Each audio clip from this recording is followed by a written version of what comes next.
마블 캐릭터인 캡틴 아메리카 복장을 하고 윤석열 대통령 탄핵 반대 집회에 참석해온 안병희 씨가 경찰서에 난입하려 한 혐의로 체포돼 조사를 받고 있습니다. 서울 남대문경찰서는 어젯밤 11시쯤 경찰서 1층 출입게이트 유리를 깨고 내부에 진입하려 한 혐의로 40대 남성인 안 씨를 현행범으로 체포했습니다. 안 씨는 경찰서로 찾아와 자신을 빨리 조사하라고 요구했다 거부당하자 범행을 저지른 것으로 전해졌으며 경찰은 범행 경위를 조사한 뒤 안 씨에 대해 구속영장을 신청할 방침입니다. 안 씨는 앞서 주한 중국 대사관에 난입을 시도한 혐의로 경찰 조사를 받고 있습니다.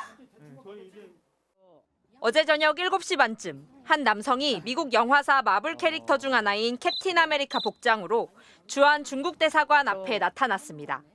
윤석열 대통령 지지자인 42살 안모 씨입니다. 안 씨는 유튜브 방송을 켜더니 느닷없이 경찰관을 위협합니다. 되게 수상해. 그래요? 말도 좀 어눌한 것 같아. 한국분 아닌 것 같아. 나 이거 페이도 되죠? 아이.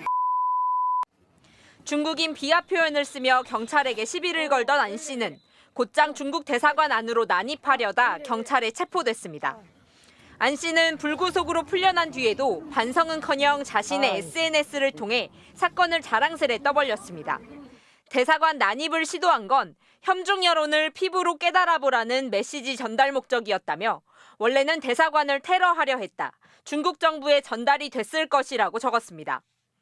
캡틴, 어저께 어떻게 됐어? 어저께 무죄 판명됐지. 안 씨를 포함한 극우 유튜버들은 최근에도 국가인권위 건물에 난입해 공무원과 취재진에게 시진핑 욕을 해보라며 출입을 막아 경찰 제재를 받기도 했습니다.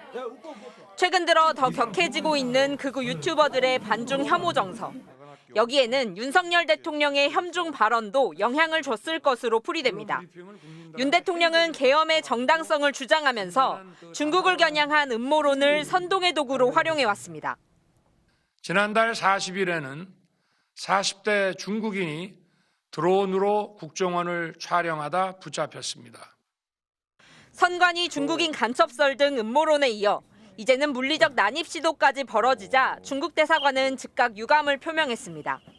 중국 대사관 관계자는 이번 사건 발생에 우려와 유감을 표하며 이를 한국 정부에 전달했다고 밝혔습니다.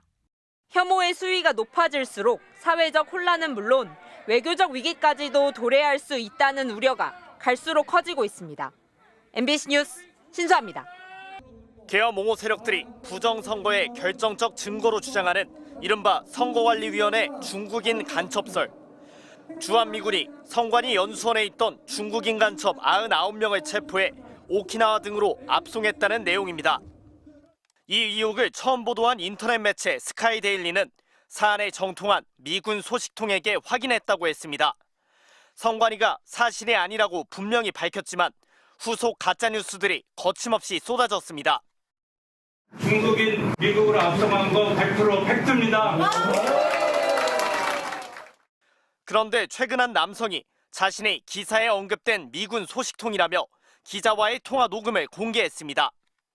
계엄 때 잡은 애들랑 합쳐서 90명이라 그 90명 숫자가 이렇게 해서 나온 거다 라고 그러면 그 중에 주동자는 그 성남으로 해가지고 그쪽으로 갔고 가까운. 미국 주동자는 성남으로해서 바로 갔고 나머지는 오키나와로 가가지고 나라별로 분리했다. 나라별로 분리했고 음모론을 사실처럼 기자에게 불러주는 이는 극우 유튜버로 활동하며 계엄 옹호 집회에 캡틴 아메리카 복장으로 나오는 자칭 캡틴 코리아 42살 안병희 씨입니다. 기자는 안 씨에게 트럼프 대통령에게 이 내용이 보고됐는지도 묻습니다. 일단 보고는 들어간 거죠. 트한테. 하고 들어왔어. 중국 이쪽에 규모가 어느 정도로 추산하나요? 잡힌 애들. 보면 그 간부급 인원들 있잖아. 간첩 애들 중에서도 간부급 인원은 먼저 납치가 됐더라고. 먼저? 얘네가 그 선관위 숙소에만 있었던 게 아니라 간부급 애들은 이제 외부 공기 좀 맡아야 될 거 아니야. 안 씨는 자신을 미국 CIA 등 여러 해외 정보기관에서 근무한 블랙 요원이라고 소개했는데 기자는 이를 믿었던 것으로 보입니다. 완전히 거짓이라는 주한미군의 발표에 이어 중국과 연계시키지 말라며 불쾌해하는 중국 입장까지 나왔지만 막무가내였습니다. 오늘 중국 대사관이 뭐 입장 발표했다고 하더라고요. 네. 이거 신경을 안 쓰고 있어요. 이제 와서 발표하면 뭐 어때? 이미 뭐 탄핵 집회 이런 찬집회 이런 데 진에 보낸 거 다 있는데 이제 와서 발표를 해? 그러니까 해당 기자는 허위 보도 혐의로 고발돼 출국 금지 조치됐고 성관이는 추가적인 법적 소송을 준비 중입니다. 스카이 데일리 측은 여러 취재원의 증언을 교차 검증했다며 보도에 문제가 없다는 입장인 것으로 전해졌습니다. MBC 뉴스 윤수환입니다.